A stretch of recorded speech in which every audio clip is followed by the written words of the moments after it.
வணக்கம். இது உங்கள் சிவி ஜோன். எல்லாரும் எப்படி இருக்கீங்க? ஈனைக்கு பற்றினா சூப்பராக மாசான நம்மளுடைய விஜய் சேதுபதி அவர்களுடைய எபிசோட் ஸ்டார்ட் ஆச்சு. சூப்பராக இருந்துச்சு. அதில் பார்த்தீங்கன்னா ஸ்டார்டிங்லேயே வந்துட்டு அந்த எபிசோடுக்குள்ளே போகிறதுக்கு முன்னாடியே ஜெஃப்ரியோட விஷயங்களை புட்டு வச்சிட்டார். என்னென்னா ஜெஃப்ரி வந்துட்டு செம்மையாக ஒரு ஸ்ட்ராட்டஜி யூஸ் பண்ணார். எல்லா கேப்டனும் ஒரு ஸ்ட்ராட்டஜி யூஸ் பண்ணுவாங்க. ஆனால் ஜெஃப்ரி வந்து சூப்பராக என்ன பண்ணிட்டார்னா, மற்றவங்க அவரோட கேப்டன் பதவி எங்கே பிடிங்கிருவாங்களோ சொல்லிட்டு நானே பிடிங்கிறேன் அப்படின்னு ஒரு ஸ்ட்ராட்டஜி யூஸ் பண்ணி கடைசி வரைக்கும் பிடுங்கோடாமல் பண்ணிட்டார். பார்த்தீங்களா, அவர் தான் உண்மையிலேயே ஒரு சூப்பரான பிடுங்கிச்சு நல்ல கேப்டன் அப்படின்ற மாதிரி ஒரு சூப்பரான விஷயத்தை சொல்லிட்டு உள்ளே போனார். போனோடனே எந்திரிச்சு ஜெஃப்ரி சொல்லுங்கப்பா என்ன நடந்துச்சு அப்படின்னும் போது அவர் வந்துட்டு சார் நான் அந்த மாதிரி பண்ணேன் சார் அப்படின்னாரு. சரிப்பா இந்த பால் மேட்ரு வந்துச்சு, அதுக்கு போய் என்னப்பா சொன்னீங்கன்னு சொல்லிட்டு மஞ்சரியோட மேட்ரு உள்ளே வந்தது. அப்போ மஞ்சரிக்கு வந்துட்டு உங்கள் போர்ஷன் நீங்கள் எடுத்து வைக்க முடியாது, எடுத்து வச்சிங்கன்னா நீங்கள் தான் பத்திரமாக பாதுகாத்துக்கணுன்ற மாதிரி ஒன்று சொல்கிறாரு. அப்போ வந்து மஞ்சரி வந்து டப்பாவில் இருந்துச்சு. அப்படி சொல்லவே கிடையாது. எனக்கு கிச்சன் இன்சார்ஜ் என்ன சொன்னாங்கன்னா, உங்களுக்குலாம் அந்த மாதிரி தனியாக கொடுக்க முடியாதுன்னு கேப்டன் சொல்லிட்டாரு, நான் கேட்டுட்டேன்னு சொல்லிட்டாங்க சார் ஆடும்போது தர்ஷிகா வந்துட்டு ஆமாம் சார் என் தப்பு தானும் போது, இன்னமா கேட்குற கேள்விக்கெலாம் தப்பு தானா அப்போ என்ன தான் பதில் செஞ்சீங்களே, அது ஏன் செஞ்சீங்க?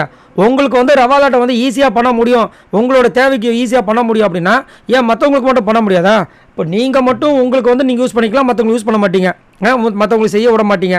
அப்போது கேட்டதில் வந்து விஷயத்தில் தப்பா இல்லை வந்து அது மஞ்சரின்றதில் தப்பா அப்படின்னு சொல்லிட்டு போட்டு பொழக்கிறாரு. அப்படியே மயக்கம் வருது இந்த அம்மாவுக்கு. யாருக்கு? தர்ஷிகாவுக்கு. என்னம்மா மயக்கம் வருதம்மா, உக்காந்துருங்கம்மா அப்படின்னு போட்டு கலாய்க்கிறார். திரும்ப சொல்கிறாரு. எந்திரிக்கிறாங்க. நீங்கள் பதில் சொல்லி டயர்டாக இருப்பீங்க, உட்காருங்கன்றாரு. வச்சு செஞ்சுக்கினே இருக்காரு.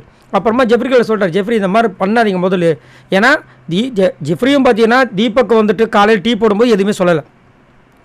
அதே மாதிரி பார்த்தீங்கன்னா இந்த இவங்க தர்ஷிகா பண்ணும்போது ஒரு விஷயத்த பண்ணுறாரு. இந்த மாதிரி என்னை வந்து கேட்காம கொள்ளாமல் அவங்க வந்துட்டு இது பண்ணிட்டாங்கன்னு. ஆனால் தீபக் வந்து டீ போடும்போது எதுவும் சொல்ல மாட்டாரு. திரும்ப பவித்ரா வந்து டீ போடும்போதும் ஜாலியாக வந்து சொல்கிறாரு. அது வந்து நம்ம எல்லாருமே பண்ணிட்டு தானே இருக்கோம், இதில் என்ன பெரிய விஷயன்றாரு. அப்போ நீங்கள் தர்ஷிகாவோட விஷயத்தை அவ்வளோ பெருசாக ஆக்கிக்கவே தேவையில்லை. அதே மாதிரி இதை வந்து ஓகே பண்ணுறீங்க நீங்கன்னா, அவங்க ஒரே ஒரு டம்ளர் பால் தான் கேட்குறாங்க, அதை நீங்கள் ஒத்துக்க மாட்டீங்க. அதே மாதிரி இருட்டுக்கார திருட்டு பிரியாணி வந்துட்டு செஞ்சு முடிச்சு சாப்பிட்டுட்டு அடுத்த நாள் சொல்கிறாங்க, அதை இது வரைக்கும் வெளியில் சபையில் சொல்லவே இல்லை ஜெஃப்ரி. ஸோ இவ்வளோ விஷயங்களும் ஜெஃப்ரி பண்ணிவிட்டு ஏன் வந்து மஞ்சரிக்கு மட்டும் வந்து ஓரவஞ்சனை பண்ணுறார் அப்படின்னு தான் இங்கே ஒரு கேள்வி வந்துச்சு. கடைசியில் வந்துட்டு மஞ்சரிக்கு சூப்பரான ஒரு விஷயமா, நீங்கள் கேட்டது கரெக்டு தான், இவங்க பண்ணது எல்லாமே தப்பு தான் சொல்லி நம்ம ஜெஃப்ரிக்கு வந்து சரியான மரணடைய கொடுத்தார் நம்மளுடைய விஜிஎஸ். இப்போ ஜெஃப்ரியோட விஷயங்கள் எப்படி இருக்குன்னா, முதல்ல வந்து கொஞ்சம் நியாயமாக தான் நடந்துட்டு இருந்தாப்புல. பட் இப்போலாம் பார்த்தீங்கன்னா ரொம்ப ஓரவஞ்சனை சுயநலமாக பண்ணுறாரு. தனக்கு பிடித்த ஆட்களுக்கு வந்து எல்லாமே இது பண்ணுறது, அந்த கோவா கேங் டீம் பண்ணுறது, இந்த விஜய் விஷால் டீம் பண்ணுறது, அதே மாதிரி தான் இதையும் பண்ணுறாரு. தனக்கு பிடித்த ஆட்கள் எது கிச்சனில் வந்து பண்ணாலும் எது எடுத்தாலும் எதுவுமே கண்டுக்கிறதில்ல.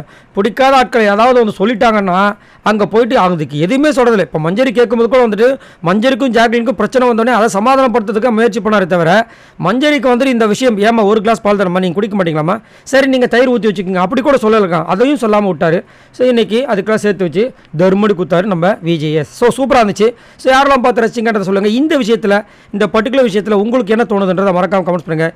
இந்த மாதிரி வீடியோ உங்களுக்காக வேணும்னா மறக்காம நம்மளோட சேனலை சப்போர்ட் பண்ணி ஃபாலோ பண்ணுங்கள், லைக் பண்ணி தட்டி விடுங்க. பாய் நண்பர்களே.